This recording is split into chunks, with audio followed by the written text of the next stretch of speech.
We've looked into the history of the building, the art, the music, and this week we're going to look at the dead, those memorialised in the church. Now you'll notice that David keeps Martin and I on the straight and narrow when we stray into myth making. I do love a good myth. But who can blame him when the truth is so remarkable? We have Wat Tyler, Henry V, a royal jeweller, a sort of steampunk Victorian inventor of jet engines. And let's start with the historian. He's a rather curious figure because he's an antiquary.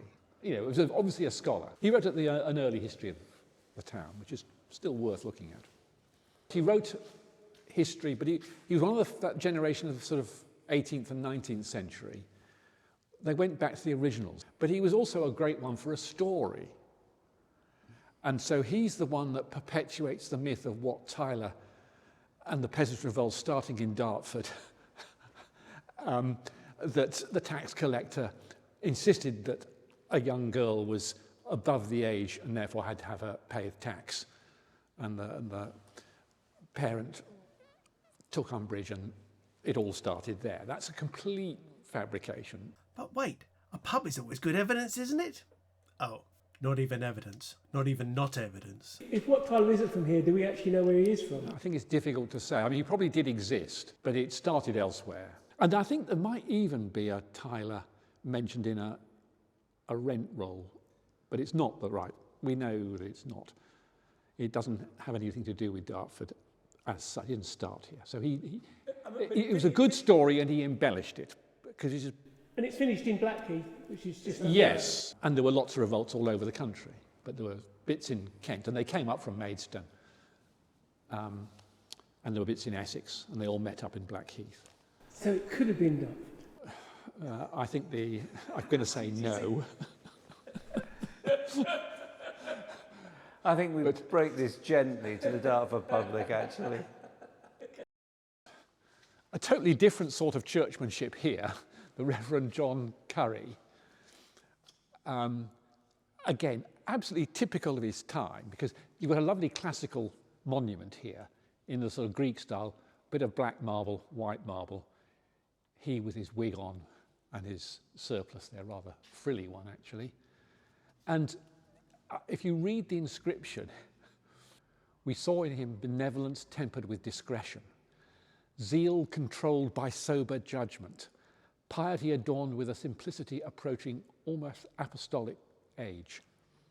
And that's utterly typical of that. This is the time of the French Revolution. We can't be too... Enthusiasm was code for dangerously radical benevolence tempered with discretion. In other words, you're not going to give out your money too much. Zeal controlled by sober judgment. If you called someone a zealot, as indeed now, I think I would be a bit worried if I was called a zealot. It's understated. You've got to read the code. And the other really amusing thing about it is he was a pluralist. He held two livings. He was rector of Longfield as well as Dartford. And he died at Northfleet. So how active was he as the vicar? The guidebooks generally poo-poo it and say that it's a shoddy piece of third-rate work. It's Sir John Spilman. Well, he should really be called Spielman because he's German. And he's very big in papermaking. So all the histories of papermaking and the surprisingly flourishing niche of specialist studies on papermaking say a lot about him. And you can find the watermarks. And so there's a lot of research going on into that sort of thing and trying to find products of his work. But he got into it accidentally because he was far better known as a jeweller.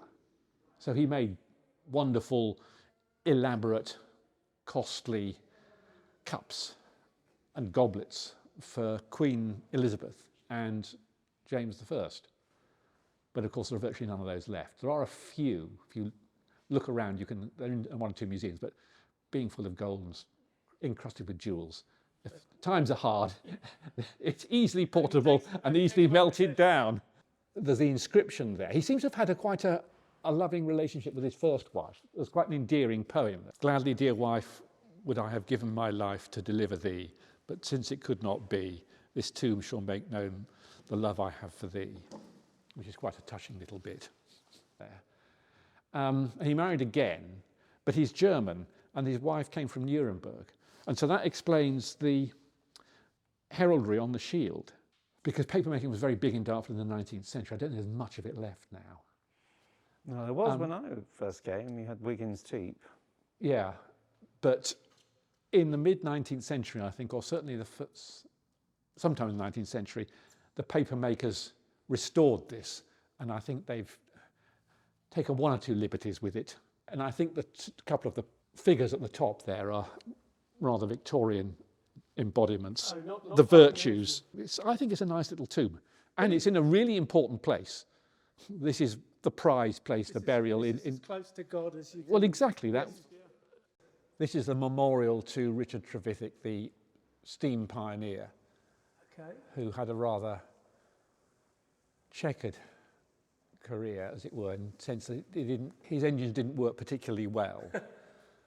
And he died in poverty in Dartford. He'd just been employed by Hall's, the local engineering firm.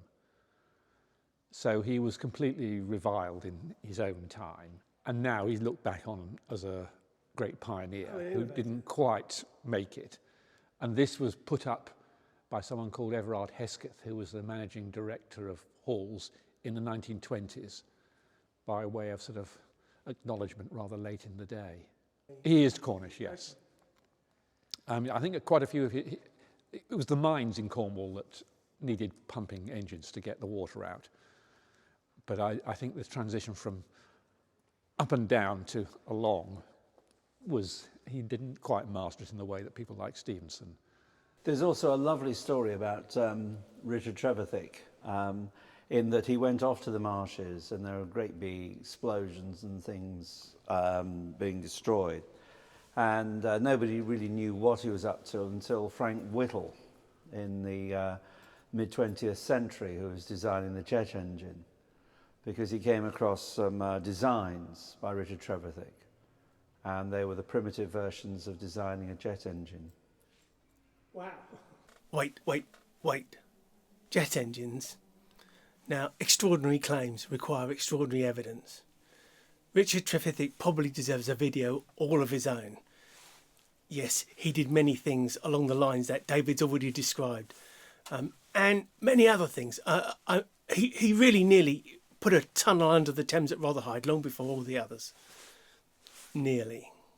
But a jet engine, so when I look, it turns out he did create a patent for what is effectively a jet engine, but for ships. Okay, let's round out our journey through Trinity by talking about Henry V, who apparently laid there in state. Yes, well, in death, as in life, you stop off in Dartford because it's a suitable space to break the journey. So his body lay, presumably in the chancel. In the church warden's accounts, there were 500 knights apparently standing here, and they bought in the ledger lots of wine and beer, or is that an apocryphal Well, I story? think that's very apocryphal. That's very apocryphal. Well, That's why we've got David here. There aren't any church wardens' accounts, if only there were for Dartford. So I think that might be a bit of myth-making. I went and looked at the accounts in the queue at the National Archives, and it tells you what the expenditure was. But there's nothing very detailed for Dartford. There's more at other places. So he spent a night at Rochester as well. So on the way back, as it were, he just stopped off at, and obviously as is a body, you'd lay the body in church. Our heads stone with what will last of us, but not much more.